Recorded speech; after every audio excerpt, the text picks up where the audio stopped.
কোরআনের বাংলা অনুবাদ করে শোনাবে।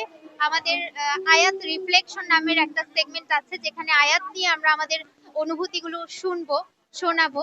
এর মাধ্যমে আসলে কোরআনের যেই বার্তা, এই বার্তা আমরা ছড়িয়ে দেওয়ার চেষ্টা করছি।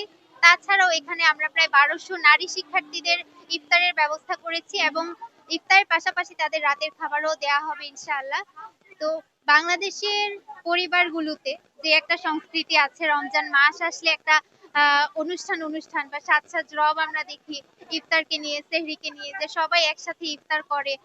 এই জায়গাটা হচ্ছে এই যে নারী শিক্ষার্থীরা বাড়ি থেকে যখন দূরে পড়তে আসে তারা মিস করে।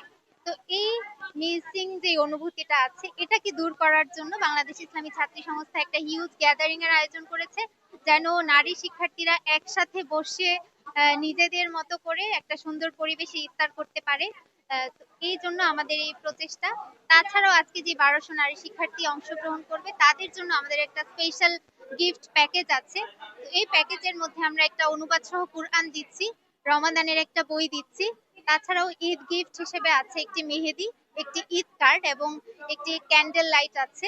তো এই আহ, উপহার সামগ্রী আমরা আজকে আহ, সম্পূর্ণ ফ্রিতে আমাদের শিক্ষার্থীদেরকে দিচ্ছি, এবং আমরা অত্যন্ত খুশি এই কারণে যে ঢাকা বিশ্ববিদ্যালয়ের নারী শিক্ষার্থীরা আমাদের এই আয়োজনটিকে গ্রহণ করেছে। তারা অনেক বেশি স্বাগত জানিয়েছে, এবং অনেক নারী শিক্ষার্থীদেরকে আসলে আমরা এখানে স্লট দিতে পারিনি, যেহেতু জায়গার সংকুলন বা আমাদের 1200 পর্যন্ত সংখ্যাটা সীমাবদ্ধ। এর বাহিরে আমরা মেয়েদেরকে নিতে পারিনি দেখে তাদের কাছে দুঃখ প্রকাশ করছি, এবং আমরা পরবর্তীতে আরো বড় পরিসরে ইনশাল্লাহ আয়োজন করব। সেখানে আশা করছি সবাই অংশগ্রহণ করতে পারবে।